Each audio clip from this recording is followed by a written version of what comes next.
తెలంగాణలో ఆర్టీసీ కార్మికులు తలపెట్టిన సమ్మె వాయిదా పడింది. రవాణా శాఖ మంత్రి పొన్నం ప్రభాకర్ తో ఆర్టీసీ జేఏసీ నేతలు జరిపిన చర్చలు సఫలం కావడంతో సమ్మె వాయిదా పడింది. ఉద్యోగుల సమస్యలపై 3 ఐఏఎస్ అధికారులతో ప్రభుత్వం కమిటీని ఏర్పాటు చేసింది.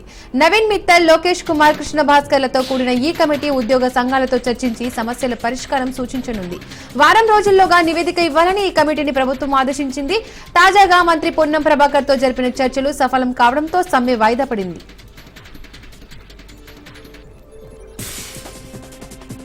పహల్గాంలో జరిగిన ఘోరమైన ఉగ్రవాద దాడి తర్వాత భారత్, పాకిస్తాన్ దేశాల మధ్య పెరుగుతున్న ఉద్రిక్తతలు తెలుగు రాష్ట్రాలను కేంద్ర హోంశాఖ అలర్ట్ చేసింది. దాడులు జరిగే ప్రాంతాలను కేంద్రం గుర్తించింది. 3 కేటగిరీలుగా ప్రభావిత ప్రాంతాలను విభజించింది. కేటగిరీ 1లో ఢిల్లీ, తారాపూర్ అణు కేంద్రం, కేటగిరీ 2లో హైదరాబాద్, విశాఖ ప్రాంతాలు ఉన్నాయి. తెలంగాణలోని హైదరాబాద్, ఏపీలోని విశాఖలో మాక్ డ్రిల్ నిర్వహించాలని కేంద్ర హోంశాఖ ఆదేశించింది. మొత్తం 7 కేటగిరీలుగా దేశంలోని మొత్తం 259 జిల్లాల్లో యుద్ధ ప్రభావం ఉంటుందని కేంద్ర హోంశాఖ అంచనా వేసింది.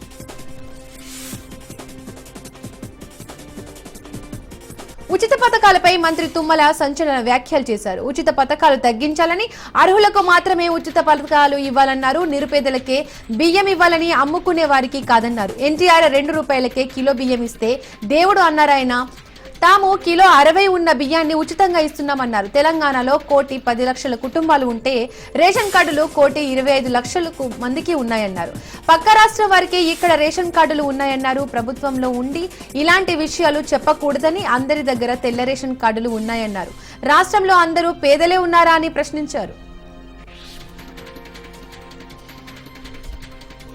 ఖమ్మం జిల్లా కుసుమంచి మండలంలో మంత్రి పొంగులేటి శ్రీనివాసరెడ్డి పర్యటించారు. పలు అభివృద్ధి పనులకు మంత్రి పొంగులేటి శంకుస్థాపన చేశారు.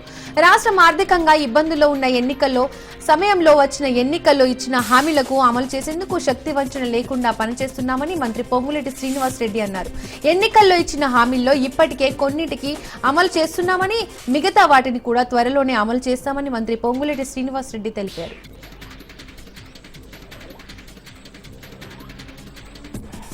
ప్రజల్లో ప్రభుత్వ ఆసుపత్రులపై నమ్మకం, విశ్వాసం పెరిగేలా మెరుగైన సేవలు అందించాలని, ప్రభుత్వ ఆసుపత్రుల బ్రాండింగ్ పెంచాలని మంత్రి దామోదర రాజనరసింహ అధికారులకు దిశానిర్దేశం చేశారు. Rajiv Aarogyasri health care trust కార్యాలయంలో మంత్రి ఉన్నత స్థాయి సమీక్ష నిర్వహించారు. ప్రభుత్వ ఆసుపత్రుల బ్రాండింగ్ పై శాఖ కార్యదర్శి క్రిస్టినా పవర్ పాయింట్ ద్వారా చేపట్టే అంశాలను వివరించారు. రాష్ట్రంలో ప్రభుత్వ ఆసుపత్రుల్లో వైద్య సేవల బలోపేతానికి నిర్దిష్టమైన విధానాలను రూపొందించాలన్నారు మంత్రి.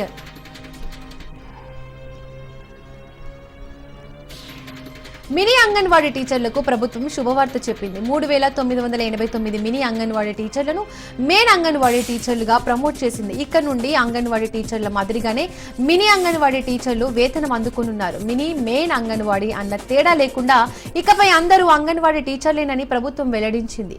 ఈ నెల నుండే ఉత్తర్వులు అమల్లోకి వస్తాయని వెల్లడించింది. ఏప్రిల్ మాసం నుండి మినీ అంగన్వాడీ టీచర్లకు నెలకు 13,650 రూపాయలు ఇవ్వనున్నారు. గతంలో మినీ అంగన్వాడీ టీచర్లకు నెల జీతం 7,800 రూపాయలుగా ఉంది.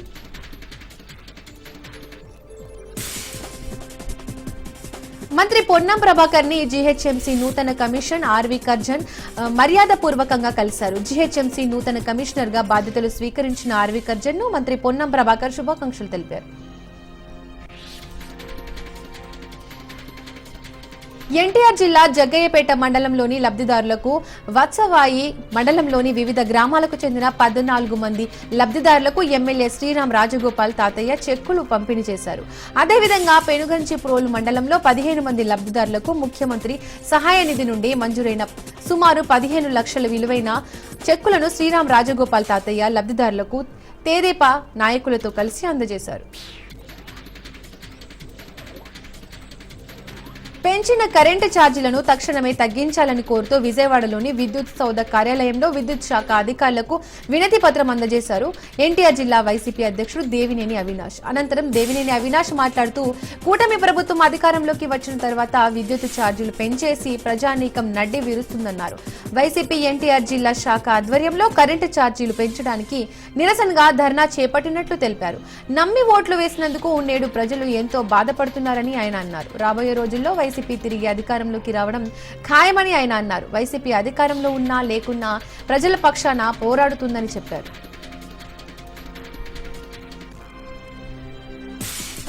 ఎన్టీఆర్ జిల్లా తిరువూరు నియోజకవర్గంలో వైఎస్ఆర్సీపీ ఆధ్వర్యంలో పెంచిన విద్యుత్ ఛార్జీలను తగ్గించాలని కోరుతూ తిరువూరు సబ్ స్టేషన్ వద్ద ఆందోళన చేపట్టారు. 15,400 కోట్లను కూటమి ప్రభుత్వం ప్రజలపై భారం మోపిందని వైసీపీ నియోజకవర్గ ఇన్ఛార్జ్ నల్లగట్ల స్వామిదాస్ తెలిపారు. ఎన్నికల ముందు కరెంటు ఛార్జీలు పెంచబోమని చెప్పిన కూటమి ప్రభుత్వం నేడు మాట తప్పి ప్రజలపై భారం మోపుతుందని ఆగ్రహం వ్యక్తం చేశారు. దీంతో విద్యుత్ బిల్లులు చెల్లించలేక సామాన్యులు ఇబ్బందులకు గురవుతున్నారని చెప్పారు. విద్యుత్ ఛార్జీలు తగ్గించాలని డిమాండ్ చేశారు. అనంతరం విద్యుత్ శాఖ ఈఏఏకి వినతి పత్రం అందజేశారు. ఈ కార్యక్రమంలో మాజీ జిల్లా జడ్పీ చైర్పర్సన్ ఎన్ సుధారాణి తదితరులు పాల్గొన్నారు. విజయవాడ నియోజకవర్గంలోని కేఎల్ రావు నగర్ సబ్ స్టేషన్ వద్ద వైఎస్ఆర్సీపీ నేత మాజీ మంత్రి వెల్లంపల్లి శ్రీనివాసరావు ఆధ్వర్యంలో ఆందోళన చేపట్టారు. అనంతరం విద్యుత్ అధికారులను కలిసి పెంచిన కరెంట్ ఛార్జీలను వెంటనే తగ్గించాలని వైఎస్ఆర్సీపీ శాసన మండలి సభ్యులు ఎండి రూహుల్లా, నగర మేయర్ రాయన భాగ్యలక్ష్మి వినతి పత్రం అందజేశారు. ఈ సందర్భంగా నగర మేయర్ రాయన భాగ్యలక్ష్మి, శాసన మండలి సభ్యులు ఎండి రూహుల్లా, రాష్ట్ర ప్రధాన కార్యదర్శి షేక్ ఆసిఫ్, దుర్గాగుడి మాజీ చైర్మన్ కర్నాటి రాంబాబులు మాట్లాడుతూ గతంలో వాడిన కరెంటుకు నేడు విద్యుత్ ఛార్జీలు వేస్తున్నారని ఇదెక్కడి చోద్యం అంటూ నిలదీశారు. సూపర్ 6 అంటూ అధికారంలోకి వచ్చిన కూటమి ప్రభుత్వం నేటికి ఒక్క హామీ కూడా అమలు చేయలేదని విమర్శించారు. వెంటనే విద్యుత్ ఛార్జీలను తగ్గించాలని, లేదంటే ప్రజలతో కలిసి ఉద్యమాలు చేస్తామని హెచ్చరించారు. రాజన్న సిరిసిల్ల జిల్లా వేములవాడ పట్టణం బ్రిడ్జి నుండి దేవాలయం వరకు రోడ్డు విస్తరణ పనులు తుది దశకు చేరుకున్నాయి. ఆర్డీఓ సమక్షంలో 80 ఫీట్ల రోడ్డుకు మార్ఫింగ్ చేయడంతో పాటు 350 కుటుంబాలకు నష్టపరిహారం కింద గజానికి 30,000 రూపాయలు ఇవ్వాలని రాష్ట్ర ప్రభుత్వం నిర్ణయించింది. అయితే ఇందులో 4 కుటుంబాల వారు కోర్టు స్టే తీసుకొచ్చారు. మరో 20 మంది తమకు కూడా స్టే ఉందని అధికారులకు తెలపడం, వారికి కోర్టు ద్వారా స్టే రాకపోవడంతో ఆర్డీఓ వారిపై ఆగ్రహం వ్యక్తం చేశారు. వేములవాడ పట్టణంలోని గత 50 సంవత్సరాలుగా రోడ్ల విస్తరణ పనులకు ఆటంకాలు ఎదురవుతున్నాయని, ఈసారి ఖచ్చితంగా 80 ఫీట్ల రోడ్డు విస్తరణ పనులు కొనసాగిస్తామని, ఇల్లు కోల్పోతున్న వారికి నష్టపరిహారం కింద 47,80,000 రూపాయలు జిల్లా కలెక్టర్ ఖాతాలో జమైనట్లు ఆర్డీఓ తెలిపారు. కాగా తమకు నష్టపరిహారం ఎక్కువ ఇవ్వాలని బాధితులు కోరుతున్నారు. కడప జిల్లా వేంపల్లిలో గండి ఆలయ పునర్నిర్మాణ పనులను బీజేపీ మాజీ జిల్లా అధ్యక్షుడు Markfed director Sashibhushan Reddy పరిశీలించారు. శ్రావణ మాసంలోపు ఆలయాన్ని తిరిగి ప్రారంభించాలని నినాదాలు చేశారు. నిధులున్నా పనులు వేగవంతంగా చేయడం లేదని ఈవో వెంకట సుబ్బయ్యను శశిభూషణ్ రెడ్డి ప్రశ్నించారు. ఈ కార్యక్రమంలో బీజేపీ జిల్లా ప్రధాన కార్యదర్శి గాలి హరిప్రసాద్ నాయకులు రామచంద్రారెడ్డి, సుష్ కుమార్లు పాల్గొన్నారు.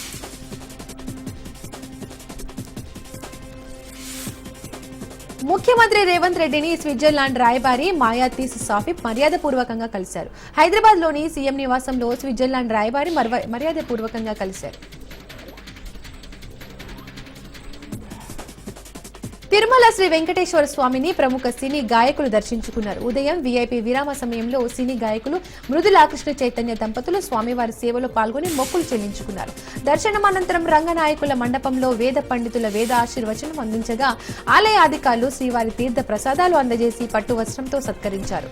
ఆలయం వెలుపల గాయకుడు కృష్ణ చైతన్య మీడియాతో మాట్లాడుతూ స్వామివారి దర్శనం మాటల్లో చెప్పలేని ఆనందాన్ని కలిగించిందని అన్నారు.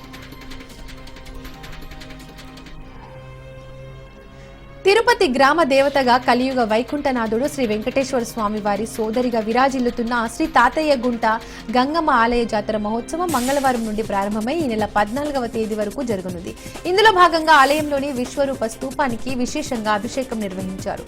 పాలు, నారికేళ జలం, తేనె, గంధం, పసుపు నీళ్లతో పాటు సుగంధ పరిమళ భరితమైన వివిధ రకాల ద్రవ్యాలతో అర్చకులు అభిషేకం చేశారు. ఎమ్మెల్యే ఆరణి శ్రీనివాసులు దంపతులు, జాతర ఉత్సవ కమిటీ సభ్యులు అమ్మవారికి సారె తీసుకొచ్చారు. అనంతరం వివిధ రకాల చీరలతో విశ్వరూప స్తూపాన్ని అలంకరించారు. ఆ తర్వాత ఒడిబాల కట్టారు. దీంతో గంగ జాతర ప్రారంభానికి నాంది పలికారు. రాత్రి చాటింపుతో గంగ జాతర ప్రారంభం కానుంది. భద్రాద్రి కొత్తగూడెం జిల్లా అశ్వారావుపేట ప్రొఫెసర్ జయశంకర్ వ్యవసాయ కళాశాలను జిల్లా కలెక్టర్ జితేష్ వి పాటిల్ సందర్శించారు. కలెక్టర్ కు యూనివర్సిటీ ప్రొఫెసర్లు, విద్యార్థులు స్వాగతం పలకగా కళాశాల ఆవరణంలోని ఇంకుడు గుంతలను కలెక్టర్ పరిశీలించారు. ఇంకుడు గుంతలపై విద్యార్థులు మరిన్ని సూచనలు చేశారు. యూనివర్సిటీలో మామిడి, మునగ పంటలను పరిశీలించారు. రైతులు మునగపై ప్రత్యేక దృష్టి పెట్టి సాగు చేస్తే అధిక లాభాలు పొందవచ్చని అన్నారు. తెలంగాణ రాష్ట్రంలో అత్యధికంగా కొత్తగూడెం జిల్లాలోని 500 ఎకరాల్లో మునగ సాగు అవుతుందని, రాబోయే రోజుల్లో రాష్ట్రంలోనే కాకుండా దేశంలోని అన్ని రాష్ట్రాలకు మునగ ఎగుమతి చేసే స్థాయికి రైతులు మునగ పంట సాగు చేసుకోవాలని సూచించారు. మునగ ఆకులను కూడా మార్కెట్లో మంచి డిమాండ్ ఉందని, ఆకులను పొడి చేసి ప్రాసెసింగ్ కోసం సోలార్ డ్రైయర్లను తెప్పించే ఏర్పాటు చేస్తామన్నారు.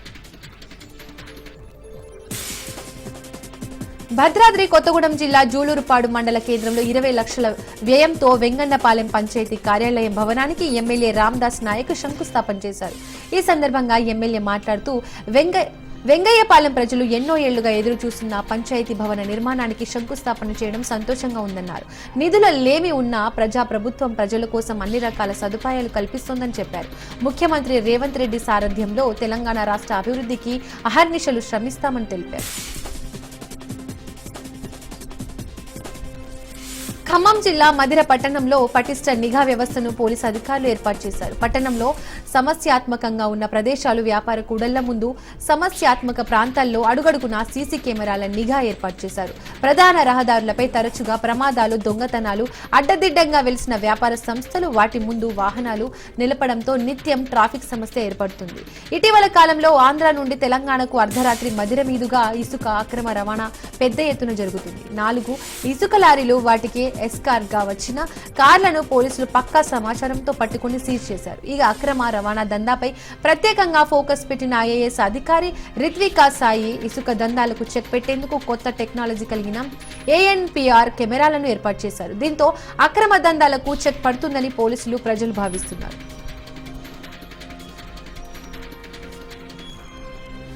మధ్యతరగతి విద్యార్థులను విమాన ప్రయాణం చేయించడం చాలా తృప్తినిచ్చిందని ఎన్టీఆర్ జిల్లా నందిగామ ఎమ్మెల్యే ప్రభుత్వ విప్ తంగిరాల సౌమ్య చెప్పారు. 10th లో ప్రభుత్వ స్కూల్స్ లో టాప్ 5 లో ఉత్తమ ప్రతిభ కనిపించిన విద్యార్థులతో కలిసి విమాన ప్రయాణం చేశారు ఎమ్మెల్యే సౌమ్య.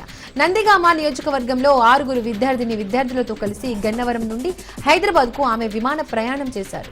విద్యార్థులకు బహుమతుల కంటే అనుభవం ముఖ్యమనే ఉద్దేశంతో ఈ ప్రయాణం ఏర్పాటు చేసినట్లు సౌమ్య చెప్పారు. ప్రభుత్వ పాఠశాలల్లో చదివే విద్యార్థులు మధ్యతరగతి వారే ఎక్కువగా ఉంటారని, హైదరాబాద్ లోని విద్యార్థులకు ముఖ్య ప్రదేశాలను చూపించనున్నట్లు తెలిపారు. మరోవైపు ఈ టూర్ పట్ల విద్యార్థులు హర్షం వ్యక్తం చేశారు.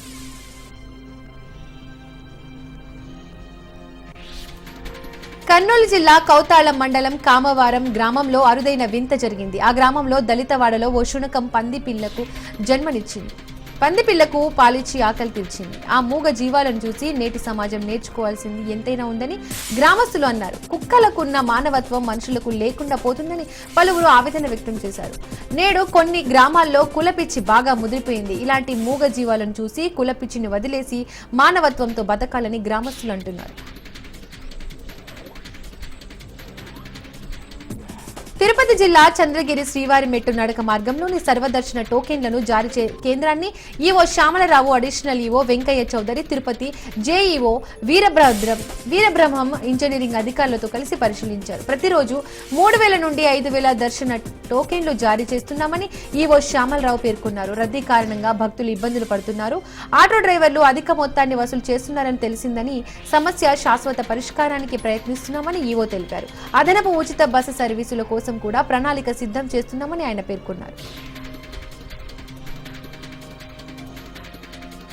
జనగామ జిల్లా వ్యాప్తంగా గత రాత్రి గాలి బీభత్సం సృష్టించింది. గాలికి వడ్లపై కప్పిన పరదాలు లేచిపోయాయి. దీంతో భారీ వర్షానికి ధాన్యం పూర్తిగా తడిసిపోయింది. పూర్తిగా నీటిలో మునిగిపోయిన వరి కుప్పలను చూసి రైతులు ఆందోళనకు గురయ్యారు. వెంటనే బస్తాలు ఇచ్చి కాంటా పెట్టి మిల్లులకు తరలించాలని రైతులు కోరుతున్నారు. లేని పక్షంలో రైతులు ధర్నా చేయడానికి సిద్ధంగా ఉన్నామని తెలిపారు.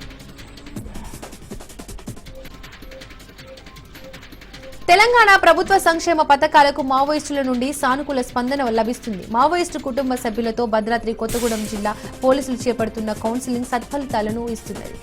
కొత్తగూడెం పోలీస్ హెడ్ క్వార్టర్స్ లో వివిధ హోదాల్లో పనిచేస్తున్న 14 మంది మావోయిస్టులు జిల్లా ఎస్పీ రోహిత్ రాజ్ ఎదుట లొంగిపోయారు. పోలీసులు చేపట్టిన ఆపరేషన్ ఆకర్ష్తో ఇప్పటి వరకు 227 మంది మావోయిస్టులు జిల్లా పోలీసులు ఎదుట లొంగిపోయారు. లొంగిపోయిన మావోయిస్టులకు ప్రత్యేక నగదు అందించడంతో పాటు భవిష్యత్తులో ఎలాంటి వేధింపులు లేకుండా పోలీసులు హామీ ఇస్తున్నారు. ఛత్తీస్గఢ్ వెళ్లి స్థిరపడే వారి పట్ల అక్కడి పోలీసులకు సమాచారం అందించి స్వేచ్ఛాయుత జీవితం కోసం భద్రాద్రి కొత్తగూడెం జిల్లా పోలీసులు చర్యలు తీసుకుంటున్నారు. జిల్లా ఎస్పీ రోహిత్ రాజు మాట్లాడుతూ మావోయిస్టులు నేరుగా లొంగిపోతే తమ పూర్తి సహకారం ఉంటుందని, భవిష్యత్ జీవనం కోసం ప్రభుత్వ పథకాలు అందిస్తామని స్పష్టం చేశారు. Mulugu ZP superintendent Sudhakar, junior assistant Soumya Mulugu జిల్లా ఏసీబీ వలలో పడ్డారు. తోటి ఉద్యోగి వద్ద 25,000 లంచం డిమాండ్ చేయడంతో ఏసీబీకి బాధితుడు ఫిర్యాదు చేశాడు. దీంతో ఇద్దరిని అదుపులోకి తీసుకున్న ఏసీబీ అధికారులు జెడ్పీ కార్యాలయంలో సోదాలు నిర్వహించారు.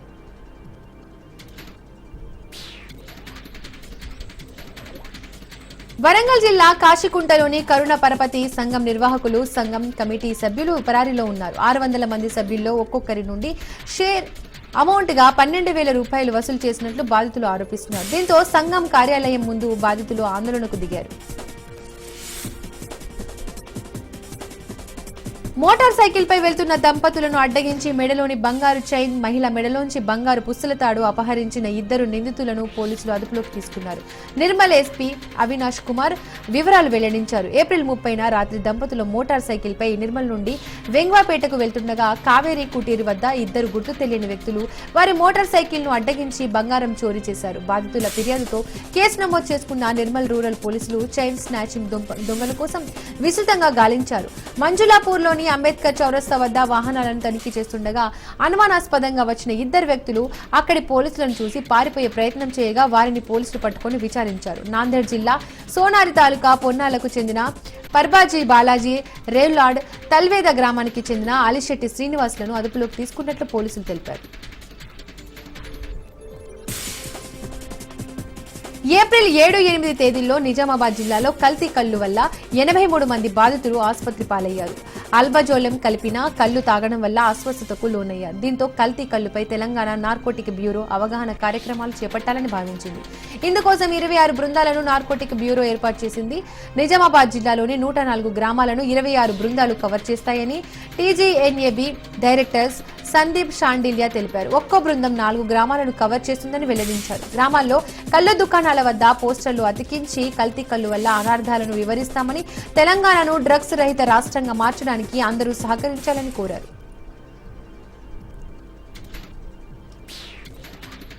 గ్రూప్ 1 పరీక్షల మూల్యాంకనం కేసులో విజయవాడ పోలీసులు కీలక పురోగతి సాధించారు. ఏపీపీఎస్సీ నియామకాల్లో జరిగిన అక్రమాలపై దర్యాప్తు చేస్తున్నారు. ఈ కేసులో కామ్ సైన్ మీడియా ప్రైవేట్ లిమిటెడ్ డైరెక్టర్లలో ఒకరైన పమిడి కాలువ మధుసూదన్ ఇంటిలో పోలీసులు సోదాలు చేశారు. మధుసూదన్ ను పోలీసులు సుదీర్ఘంగా ప్రశ్నించారు. మాన్యువల్ విధానం కాదని డిజిటల్ మూల్యాంకనం చేసి 1.14 కోట్ల రూపాయలు తీసుకున్న కామ్సైన్ కంపెనీ డైరెక్టర్లలో మధుసూదన్ ఒకరు. డిజిటల్ మూల్యాంకనంకు వినియోగించిన ఎలక్ట్రానిక్ పరికరాలు, ఇతర డాక్యుమెంట్లను స్వాధీనం చేసుకున్నారు. ఈ కేసులో మధుసూదన్ ను పోలీసులు A2గా చేర్చారు. డిజిటల్ మూల్యాంకనం చేయమని మీకు ఎవరైనా చెప్పారా, లేక ప్రభుత్వంలో ఎవరితోనైనా సిఫార్సు చేయించుకున్నారా అని పోలీసులు ప్రశ్నించారు.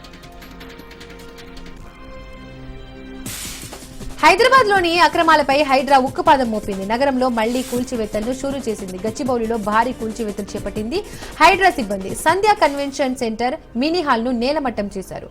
అదేవిధంగా పలు ఫుడ్ కోర్టులను హైడ్రా సిబ్బంది కూల్చివేసింది. కూల్చివేతల్లో భాగంగా సంధ్యా కన్వెన్షన్ సెంటర్ వద్ద పోలీసులు భారీగా మోహరించారు. హైడ్రా ఫోర్స్ కూడా కూల్చివేతల్లో భారీ ఎత్తున పాల్గొంది. శ్రీశైల దేవస్థానంలో అక్రమాలు జరిగాయి. కుర్చీ ఖర్చులు సైతం మింగిన వైనం వెలుగులోకి వచ్చింది. నాణ్యత లేని కుర్చీలను సంబంధిత ఇంజనీర్లు కొనుగోలు చేశారు.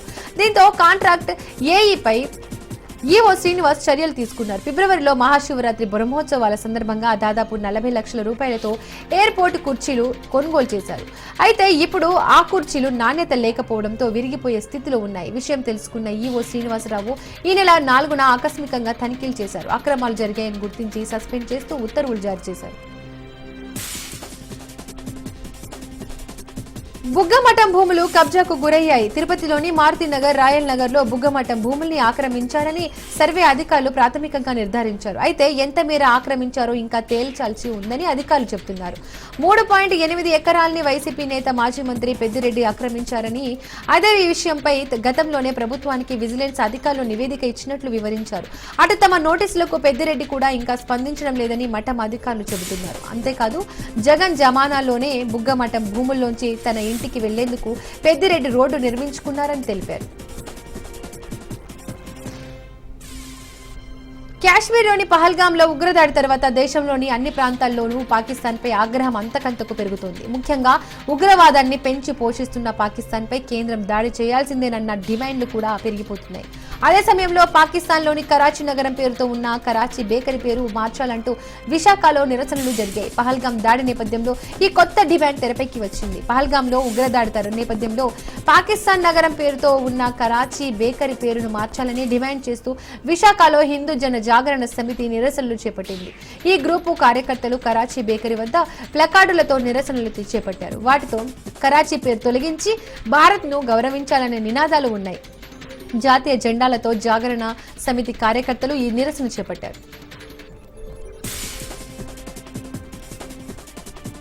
జనగామ జిల్లా వ్యాప్తంగా గాలివాన బీభత్సం సృష్టించింది. ఉరుములు మెరుపులతో కూడిన భారీ వర్షం పడింది. దీంతో వర్షానికి ధాన్యం పూర్తిగా తడిసిపోయింది. వరి కుప్పలు పూర్తిగా నీట మునిగాయి. వెంటనే రైతులకు సరిపడా బ్యాగులు ఇచ్చి వడ్లు కొనుగోలు చేయాలని డిమాండ్ చేస్తున్నారు. లేని పక్షంలో ధర్నా చేయడానికి సిద్ధమంటున్నారు రైతులు. అంబేద్కర్ కోనసీమ జిల్లా అంబాజీపేట మండలం గంగల కర్రులో అకాల వర్షానికి ధాన్యం తడిసి ముద్దయింది. కల్లాల్లో ఆరబెట్టిన ధాన్యం చేలల్లో మునిగిన వరి పనులకు వైసీపీ శ్రేణులు పరిశీలించారు. తడిసిన ధాన్యాన్ని ప్రభుత్వం వెంటనే కొనుగోలు చేయాలని డిమాండ్ చేశారు. నియోజకవర్గంలో 6 లక్షల మెట్రిక్ టన్నుల ధాన్యం పండించగా 2 లక్షల మెట్రిక్ టన్నుల ధాన్యంనే కొనుగోలు చేశారని ఆరోపించారు. గత వైసీపీ ప్రభుత్వంలో రైతు భరోసా కేంద్రాల ద్వారా ధాన్యం కల్లాల వద్దకే వెళ్లి కొనుగోలు చేశామన్నారు.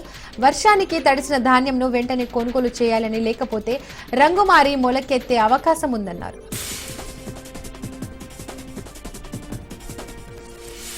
రాజన్న సిరిసిల్ల జిల్లాలో గత రాత్రి కురిసిన అకాల వర్షానికి తాము పండించిన పంట తడిసి ముద్దయిందని రైతులు ఆవేదన వ్యక్తం చేస్తున్నారు. వేములవాడ కొనుగోలు కేంద్రానికి భారీగా వరి ధాన్యాన్ని తీసుకొచ్చారు రైతులు. దాదాపు నెల రోజుల నుండి పడిగాపులు పడుతున్నామని రైతులు ఆవేదన వ్యక్తం చేస్తున్నారు. వరి ధాన్యం కొనుగోలు కేంద్రానికి తమ ధాన్యం తీసుకువచ్చి దాదాపు 45 రోజులు అవుతున్నా తమకు పట్టించుకునే నాదుడే లేరని వాపోతున్నారు. అంతేకాకుండా ఎర్రటి ఎండలో పడిగాపులు పడుతున్నామని, వడదెబ్బకు ఆసుపత్రి పాలవుతున్నామన్నారు. వెంటనే ధాన్యం కొనుగోలు చేయాలని వారు డిమాండ్ చేస్తున్నారు. సిద్దిపేట జిల్లా హుస్నాబాద్ మార్కెట్ యార్డ్ లో రాత్రి కురిసిన వడగళ్ల వర్షానికి ధాన్యపు రాశులు తడిసి కొట్టుకుపోయాయి. ఈదురుగాలులు బలంగా వీయడంతో ధాన్యపు రాశులపై కప్పిన టార్పాలిన్ కవర్లు కొట్టుకుపోయాయి. వడగండ్ల వర్షం మోస్తారుగా కురియడంతో ధాన్యపు రాశులు వరద నీటిలో కొట్టుకుపోయాయి. అకాల వర్షం రైతులను నిండా ముంచింది. పంట అమ్ముకొని డబ్బులు చేతికొచ్చే సమయంలో రైతులకు తీవ్ర నష్టం వాటిల్లింది. ఈదురుగాలి దాటికి మామిడి తోటలో మామిడికాయలు నేలరాలి మామిడి రైతులకు భారీ నష్టం వాటిల్లింది. నష్టపోయిన తమను ప్రభుత్వం ఆదుకోవాలని రైతులు కోరుతున్నారు. హైదరాబాద్ నాగోల్ పిఎస్ పరిధిలో అగ్ని ప్రమాదం చోటు చేసుకుంది. స్థానిక సాయి నగర్ లో గుడిసెలు దగ్ధమవుతున్నాయి. దీంతో సమీప ప్రాంత ప్రజలు భయాందోళన చెందుతున్నారు. మంటలు వ్యాపిస్తాయనే అనుమానంతో ముందు జాగ్రత్తగా ఘటన పరిసర ప్రాంతాల్లోని జనం ఇంట్లోని వస్తువులను బయటకు తీసుకొస్తున్నారు. ఘటనా స్థలానికి చేరుకున్న అగ్నిమాపక సిబ్బంది మంటల్ని అదుపులోకి తీసుకొచ్చే ప్రయత్నం చేస్తుంది. పాకిస్తాన్ పక్కలో బల్లెంలా మారి ఉగ్రవాదాన్ని ప్రేరేపిస్తుందంటున్నారు బీజేపీ ఎంపీ లక్ష్మణ్. పాకిస్తాన్ వీసాలను కేంద్ర ప్రభుత్వం రద్దు చేసిందన్నారు. అన్ని రాష్ట్రాల్లో వారిని గుర్తించి పంపించాల్సి ఉందన్నారు. తెలంగాణ ప్రభుత్వం పంపించకుండా మీనమేషాలు లెక్కిస్తుందన్నారు. దేశంలో ఎక్కడా ఉగ్రవాద దాడులు జరిగినా దాని మూలాలు హైదరాబాద్ లో బయటపడుతున్నాయన్నారు. ప్రపంచం ఆశ్చర్యపడే రీతిలో పాకిస్తాన్ కు బుద్ధి చెబుతామన్నారు. ఇక కాంగ్రెస్ పార్టీ పాకిస్తాన్ భాష మాట్లాడుతుందని విమర్శించారు. కాంగ్రెస్ వ్యవహార శైలి సభ్య సమాజం ఖండిస్తుందన్న ఆయన తెలంగాణలో ఉన్న పాకిస్తానీయులను పంపించే విధంగా చర్యలు తీసుకోవాలని గవర్నర్ను కోరామన్నారు. రాష్ట్రానికి ఎక్కడ అప్పు పుట్టడం లేదని, ఆనా పైసా ఎవరు ఇవ్వడం లేదని బ్యాంకులను వెళ్తే తమను దొంగల్లాగా చూస్తున్నారని సీఎం రేవంత్ రెడ్డి చేసిన వ్యాఖ్యలపై కేంద్ర మంత్రి బండి సంజయ్ స్ట్రాంగ్ కౌంటర్ ఇచ్చారు. సీఎం స్థాయిలో ఉన్న వ్యక్తి పచ్చి అబద్దాలు మాట్లాడుతున్నారని ఫైర్ అయ్యారు.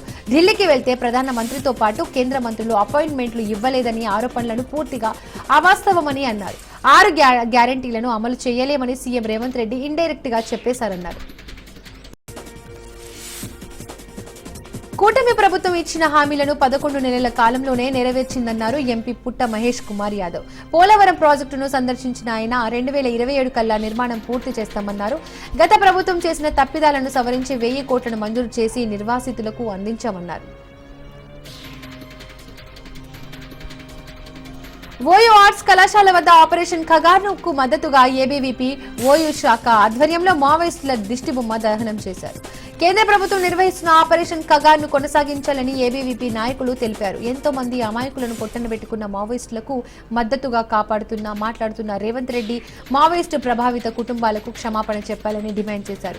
బీఆర్ఎస్ సభలో ఆపరేషన్ ఖగార్ను ఆపాలని చెప్పిన మాజీ సీఎం కేసీఆర్ సైతం క్షమాపణలు చెప్పాలని డిమాండ్ చేశారు. కేంద్ర ప్రభుత్వం మావోయిస్టులకు ఎందుకు శాంతి చర్చలు జరపాలో చెప్పాలని ప్రశ్నించారు. దేశ భద్రత కోసం పనిచేస్తున్న ఎంతో మంది పోలీసులను మావోయిస్టులు కిరాతకంగా చంపారని ఏబీవీపీ రాష్ట్ర కార్యదర్శి మాచర్ల రాంబాబు తీవ్ర స్థాయిలో మండిపడ్డారు. సౌదీ అరేబియా రాజధాని అయిన రియాద్ తో సహా పలు ప్రాంతాలను ఇసుక తుఫాను ముంచెత్తింది. ఈ తుఫాను ఆల్ ఖాసిన్, జజాన్, అసీర్, అల్ బహా, మక్కా వంటి ప్రాంతాల్లో తీవ్ర ప్రభావం చూపింది. ఈ ఇసుక తుఫాను గంటకు 100 కిలోమీటర్ల వేగంతో దాదాపు 2000 మీటర్ల ఎత్తు వరకు దుమ్ము ధూళిని వ్యాప్తి చేసింది. దీనివల్ల దృశ్యమానత దాదాపు శూన్యానికి చేరింది. ఈ తుఫాన్ కారణంగా రాజధాని రియాద్ లో ఎత్తైన భవనాలు కూడా ధూళితో కప్పబడ్డాయి. జనజీవనం స్తంభించింది. శ్వాసకోశ సమస్యలతో జనం ఇబ్బంది పడ్డారు. దీంతో అప్రమత్తమైన ప్రభుత్వ అధికారులు ప్రజలు ఇళ్లలోనే ఉండాలని సూచించారు. ఈ ఇసుక తుఫాన్ వల్ల విమాన రోడ్డు రవాణాకు తీవ్ర అంతరాయం ఏర్పడింది. ఈజిప్ట్ నుండి కువైట్ కు వెళ్లే 2 విమానాలు దమ్మాం కు మళ్లించబడ్డాయి. కువైట్ లోని షువైక్ షయాబా ఓడరేవుల్లో కార్యకలాపాలు నిలిపివేయబడ్డాయి. సౌదీ అరేబియా, కువైట్, జోర్డాన్లలో రెడ్ అలర్ట్లు జారీ చేయబడ్డాయి.